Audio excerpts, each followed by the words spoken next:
Hollis Miller had spent 36 years walking this world, and plenty of those had etched harsher furrows into his features than time alone should permit.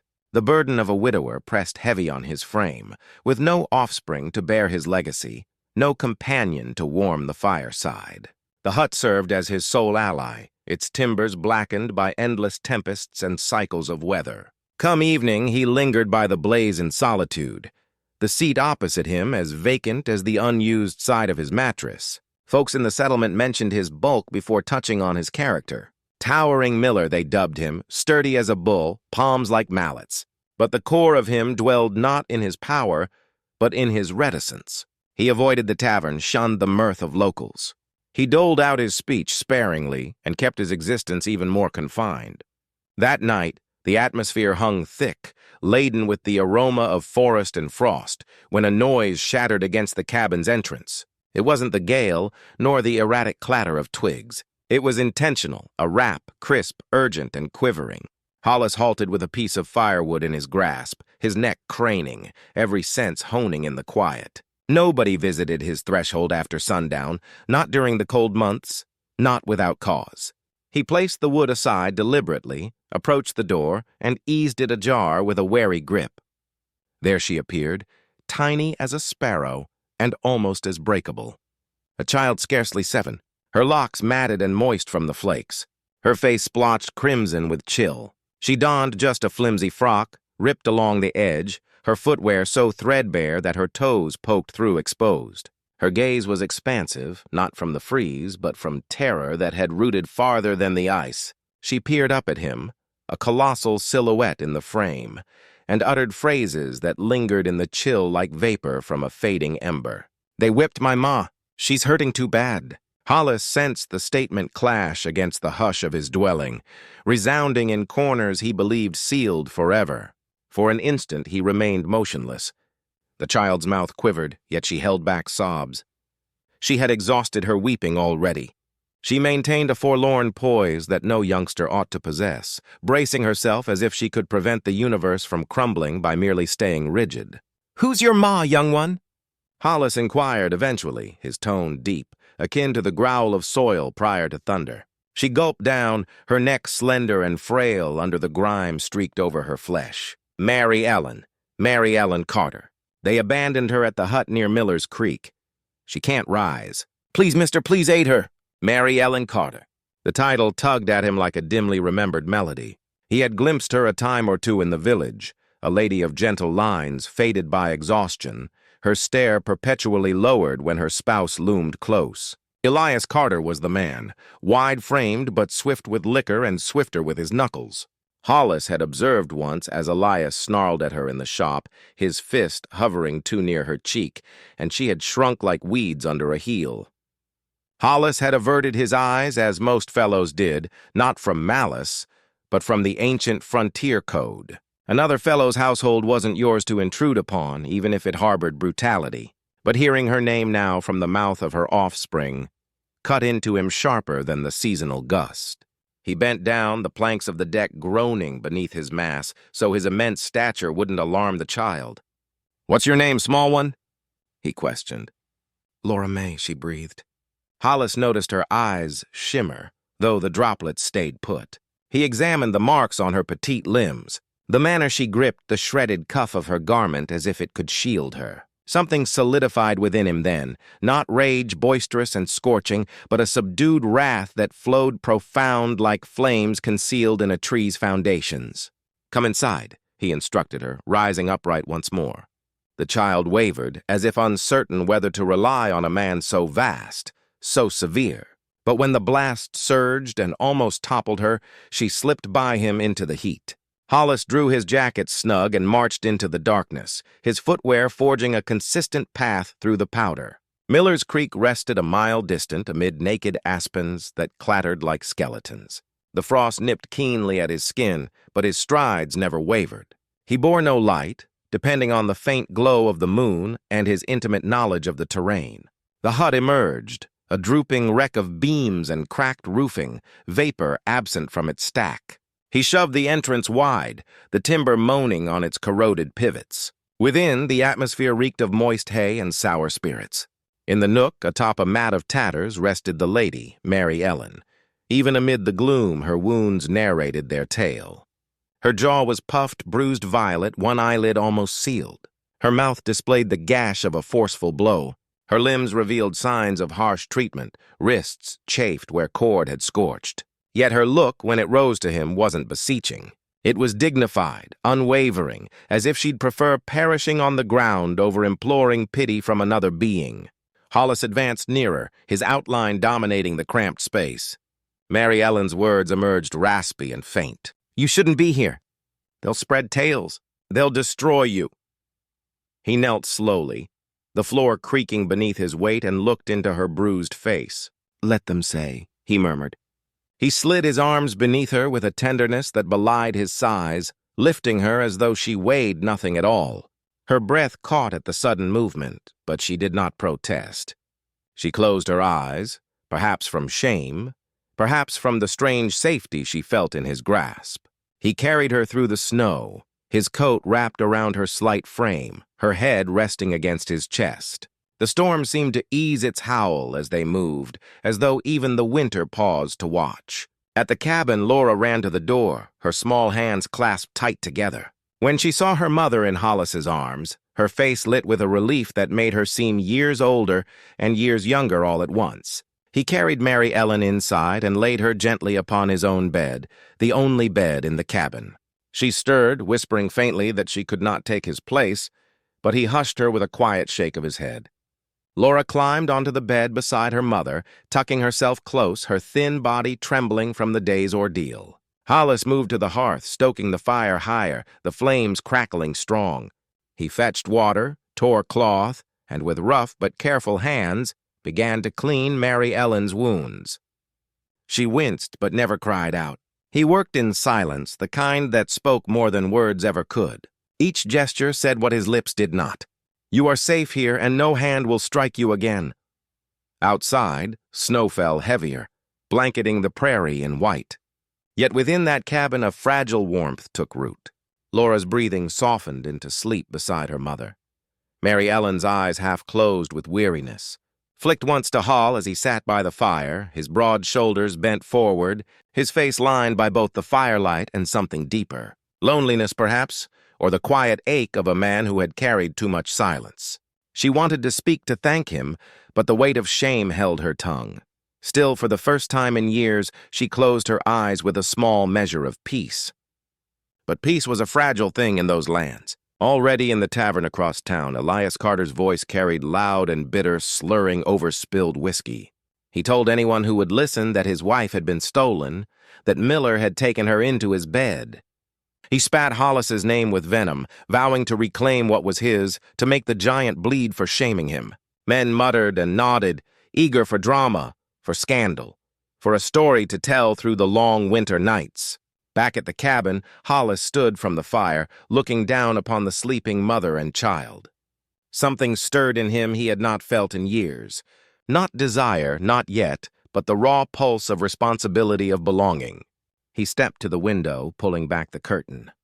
The prairie stretched dark and endless, the snow lit faintly by the moon. Somewhere out there, he knew Elias was sharpening his anger. Hollis's jaw tightened. His hand rested against the wood of the window frame, steady as stone. He had made his choice the moment he lifted Mary Ellen from the dirt floor of that shack. Whatever came now, he would not let her fall again. And so, as the wind howled and the fire crackled low, the cabin became more than a shelter from winter. It became a battleground of whispers, a place where one man's silence would stand against another's fury. For outside in the dark, voices already whispered that Miller had brought home another man's wife. And in towns like theirs, such whispers could be sharper than any knife. The firelight hummed low inside the cabin, throwing long shadows against the timber walls, while outside the world was locked in early winter silence. Snow pressed thick along the window panes, turning the prairie into a gray-white sea without end. Within that circle of warmth, three lives now moved carefully around one another like strangers forced together by fate. Hollis Miller rose before dawn as always, though the rhythm of his days had shifted. He was no longer tending only cattle and fence lines, but also two fragile souls who had been thrust into his keeping. Mary Ellen lay in his bed, her bruises mottling into deep hues of yellow and green, her body still weak, though the fever had broken. She woke to the smell of boiled cornmeal and broth, simple but steady food that Hollis prepared with clumsy hands. He was not a man of kitchens, yet his silence carried into the way he stirred the pot, into the way he set the tin bowl beside her without comment.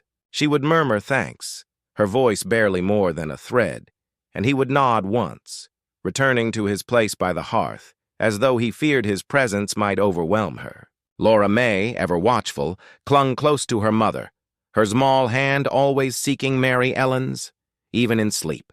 But slowly, as the days stretched, the child's eyes began to wander toward Hollis. She watched the way his giant hands split wood, the way his boots thudded against the floor, the way his shoulders seemed broad enough to shield the cabin from the storm itself. In her heart, a quiet trust was forming, not spoken, but lived in the way she dared to smile when he offered her a carved wooden figure. A little horse whittled in the evening silence. She held it tight as though it were gold, whispering it to sleep beside her on the pallet near the fire. Mary Ellen noticed these small things, though she did not let her gaze linger long. Shame pressed heavy upon her, heavier than the bruises Elias had left. To be in another man's home, to be under his care, meant whispers would be born in town before the week was out. She knew the way of gossip. She had heard the cluck of tongues even before the blows began. Women muttering of her husband's temper, of her weakness in never leaving him. Now those same mouths would shape sharper words. Fallen woman, shameless, unfit. The knowledge settled on her like frost. Hollis felt the weight, too. Each time he hitched his wagon to haul hay or rode into town for supplies, eyes followed him. Men in the saloon spoke low, though not so low he could not hear. Women paused their sewing on porches, their glances sliding like knives across his back. He said nothing. He had lived with silence long enough to let it armor him. Yet inside, when he returned to the cabin, the air seemed softer, filled with Laura's laughter as she tried on his hat or Mary Ellen's quiet hum as she stirred broth. Those sounds carved through his solitude in ways no gossip could undo. One morning, the church bell tolled across the frozen plain, summoning the faithful. Hollis hitched his wagon, deciding the child deserved the warmth of prayer, and the woman deserved to feel the world again, even if it judged her. Mary Ellen resisted, clutching Laura's hand. "They will stare," she whispered. Hollis met her gaze, his dark eyes steady. "Let them!" And so she dressed in her plainest shawl, hiding the worst of her healing face, and climbed into the wagon with her daughter pressed close. The church was small, wood-worn smooth by years of weather, its windows frosted white. Inside, warmth from the stove met the chill of suspicion. Conversations faltered as Hollis led Mary Ellen to a pew near the back. Children peeked over shoulders, their mothers tugging them away with whispers. Reverend Hodgage, old and grave, lifted his sermon, but his eyes lingered a beat too long upon Mary Ellen, as though weighing her presence. She bowed her head, cheeks burning. Laura fidgeted, looking to Hollis for comfort. He rested one large hand on her shoulder, stilling her with a simple weight of his presence. After service, Mrs. Prudence Calloway, ever the sharp tongue, cornered Mary Ellen at the steps. "My dear," she said with a smile too sweet to be kind, "it must be hard to endure such trials, but perhaps it would be more fitting if you stayed with kin. Folks are talking, you know." Mary Ellen, already trembling, found her voice falter. Hollis's shadow fell across them, his gaze heavy upon Prudence. Without a word, he stepped closer, his silence sharper than any rebuke. Prudence's smile faltered. She muttered something about prayer and skewered off, her skirts brushing snow. That night, Mary Ellen sat by the fire, her eyes shining with unshed tears. "I've brought ruin upon you," she whispered. "They'll never forgive this." Hollis looked up from the wood he was carving. His voice came slow, steady. "It isn't forgiveness I'm after. It's peace." Her breath caught, for no man had spoken to her that way in years. Not as something broken, not as something owned, but as someone worthy of peace. She turned away quickly, hiding the flush of warmth that crept into her face. Days folded into one another, marked by snowfalls and the crackle of firewood. Mary Ellen began to regain her strength, rising from bed to sweep the floor to mend Hollis's worn shirts with careful stitches. She moved slowly but with purpose, her presence filling the cabin not as burden but as life. Hollis found himself pausing in his chores, listening to her soft humming as she worked, a sound that seemed to knit the cabin walls tighter. Yet the outside world grew sharper. In the saloon, Elias Carter's voice rang loud. His pride stung deeper than his fists had ever struck. He spat that Miller had stolen his wife, that she belonged to him, that no giant could hide her away.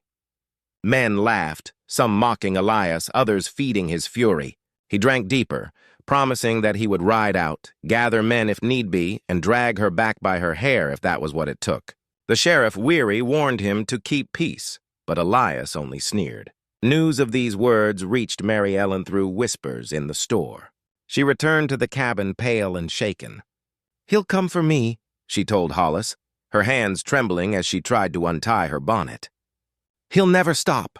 Hollis set aside his work, his jaw hard. "Let him come," he said simply.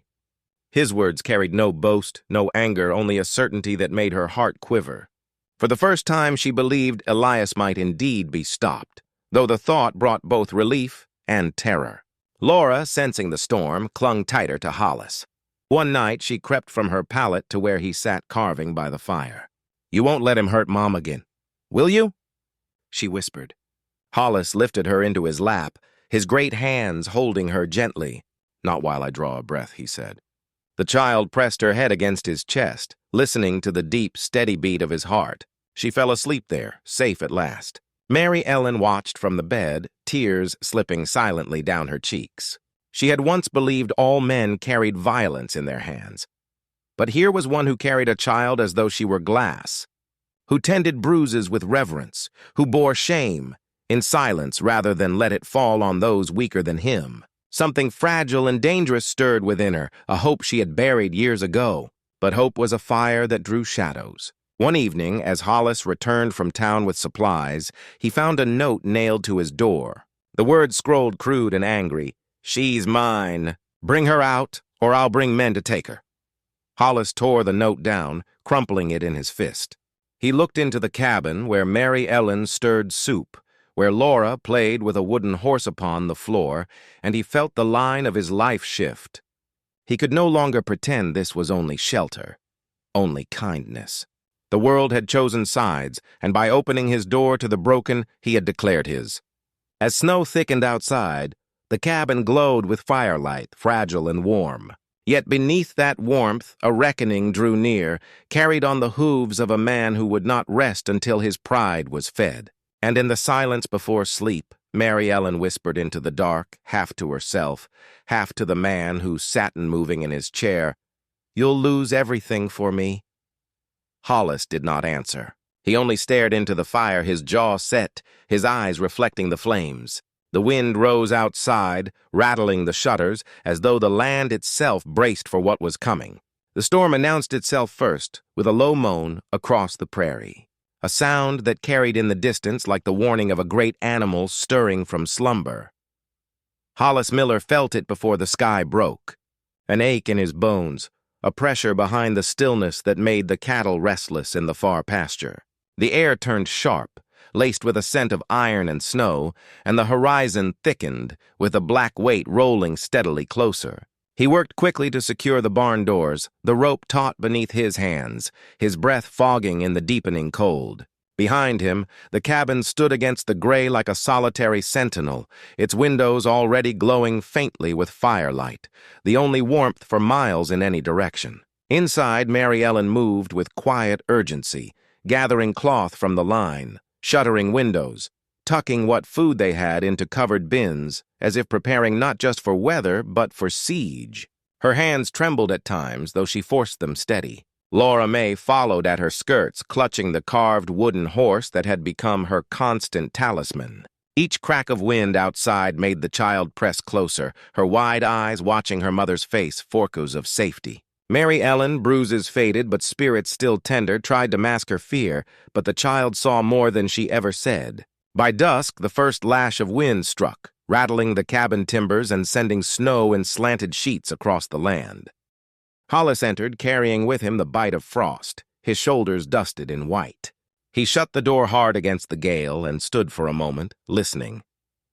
The storm's voice was a deep howl circling the cabin, seeping through every crack and crevice.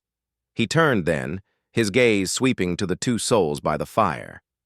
Mary Ellen met his eyes, a question unspoken. He gave a slow nod, not reassurance, mute acknowledgment that the storm outside was not the only one they must face, for word had reached him in town earlier that day. Elias Carter, fueled by drink and wounded pride, had sworn before a circle of men that he would reclaim his wife.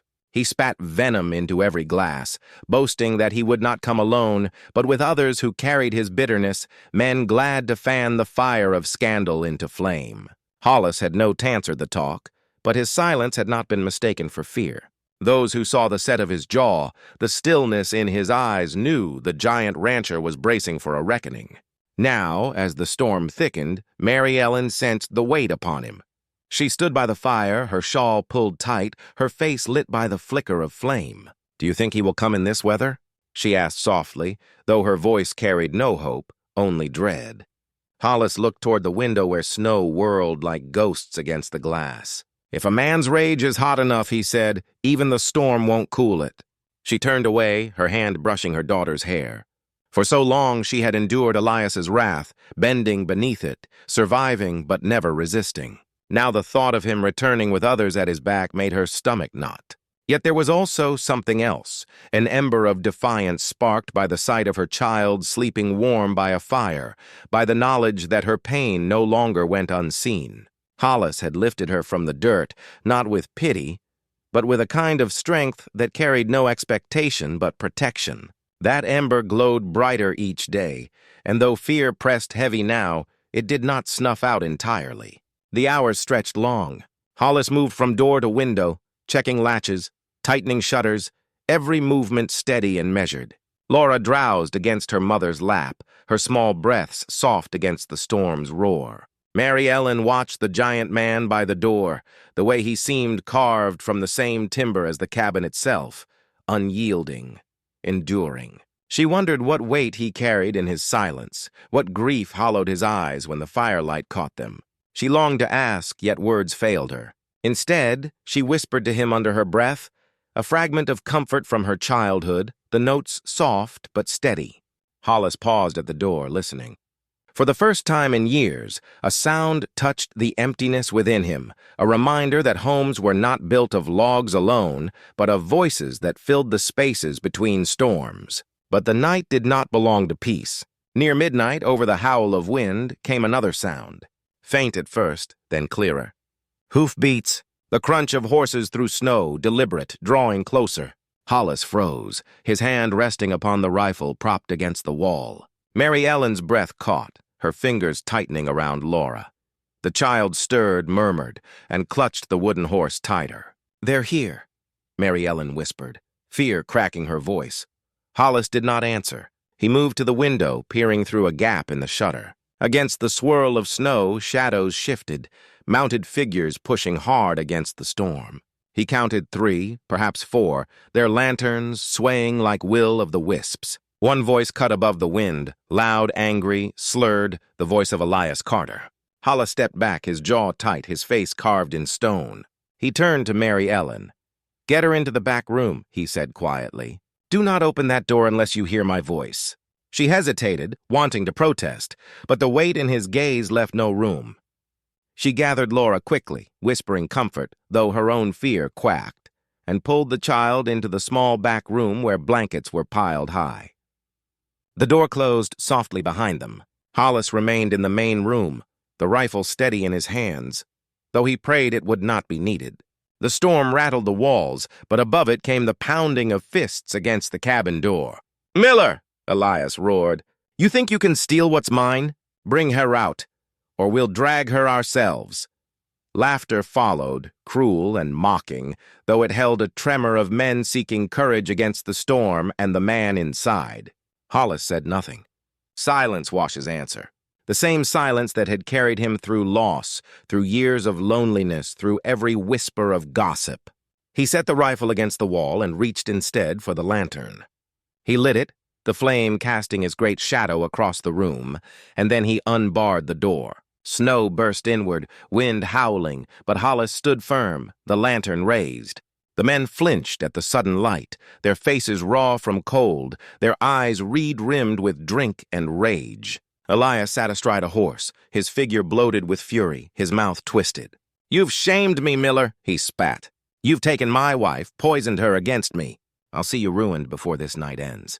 Hollis stepped forward onto the porch, the storm clawing at his coat, the lantern in his hand casting long shadows. His voice, when it came, was low and steady, carrying even through the gale. "She was never yours to break." The word struck harder than any fist. Elias's face contorted, rage boiling over. He spurred his horse forward, shouting to the others, "Drag her out!" Hollis set the lantern down in the snow, freeing his hands, his body poised. The storm whipped around them, snow stinging like knives, the night alive with fury. Inside the back room, Mary Ellen clutched Laura close, hearing the muffled shouts, the crash of boots against snow. Her heart hammered, torn between terror and a strange surge of strength. For years, she had prayed only to endure. Now, with Hollis standing between her and the storm, she prayed not just for safety, but for the courage to never return to chains. Laura whispered against her, her small voice trembling. "He won't let them take you, Mama." Outside, the first of Elias's men dismounted, stumbling through snow toward the porch. Hollis met him, his great frame a wall against the storm, and the clash of bodies rang sharp against the night. Fists swung, boots slid, snow scattered. Hollis moved with the power of a man who had labored all his life. Each blow precise, each step unshaken. Another man came and another, but still he did not falter. The storm howled louder as if the land itself bore witness. Elias shouted curses, circling on his horse, his face twisted in fury as his men faltered. He screamed Miller's name into the night, but Hollis's silence was answer enough. The fight raged at the edge of the porch, the lantern light flickering wildly, until at last the men staggered back bruised, bloodied, their rage cooled by the storm and the unyielding force of one man's defense. But Elias remained, his pride greater than his fear. He dismounted at last, stumbling forward, snow clinging to his hair and beard, his fists clenched. "This ain't over," he hissed, his voice sharp with madness. "You think you can take her? You think you can shame me? I'll burn this place to the ground before I let her stay." Hollis stood in the snow, his chest heaving, his face lit by the lantern's glow.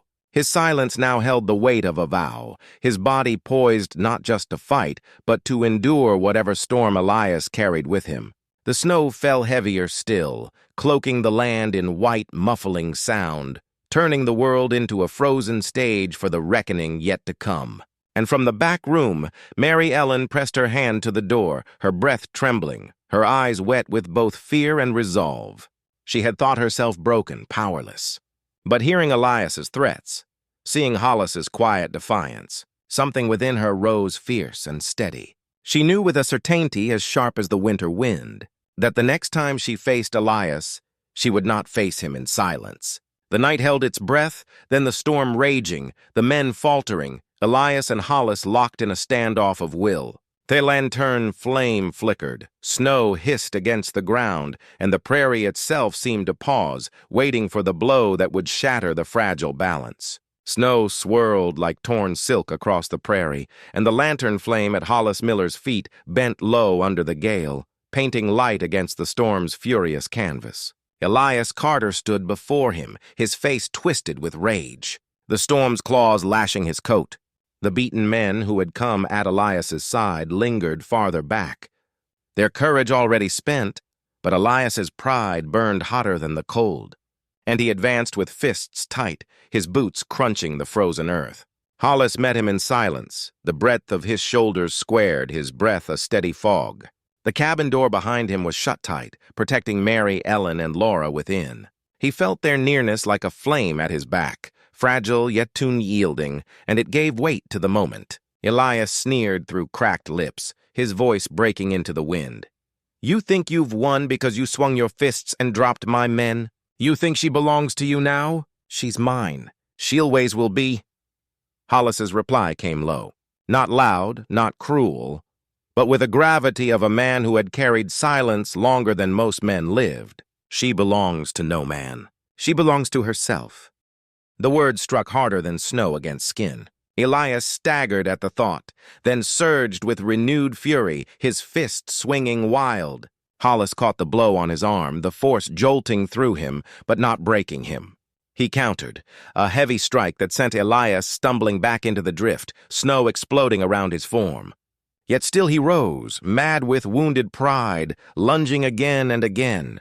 Their struggle became a dance in the storm, Elias flailing with the recklessness of a man who feared being small, Hollis moving with the precision of one who bore responsibility greater than his own life. Each blow landed with the weight of more than fists. Hollis saw in Elias every cruelty carved into Mary Ellen's skin. Every night Laura had gone to bed hungry. Every humiliation endured in silence. And Elias, in striking Hollis, sought not only to reclaim a wife, but to prove himself unbroken, to claw back respect from a town that had begun to turn its head. They grappled, boots sliding, fists pounding, the lantern light swinging wildly, casting shadows that leapt monstrous across the snow. Hollis's strength held steady, but Elias fought like a cornered beast. At last Hollis caught him by the collar, his massive hand closing around the cloth, and slammed him against the porch post.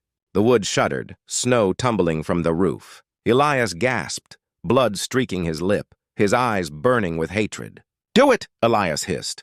"Break me, kill me. That's what they'll expect from Thegent. That's all you are." Hollis's fist hovered, the storm raging around them, the temptation of vengeance burning hot. But then, faint through the howl, he heard another sound. Laura's voice muffled by the cabin walls. A child's cry calling softly, "Mama, is he gone?" That small voice pierced deeper than Elias's taunts. Hollis's breath steadied. He lowered his fist, though his grip remained strong.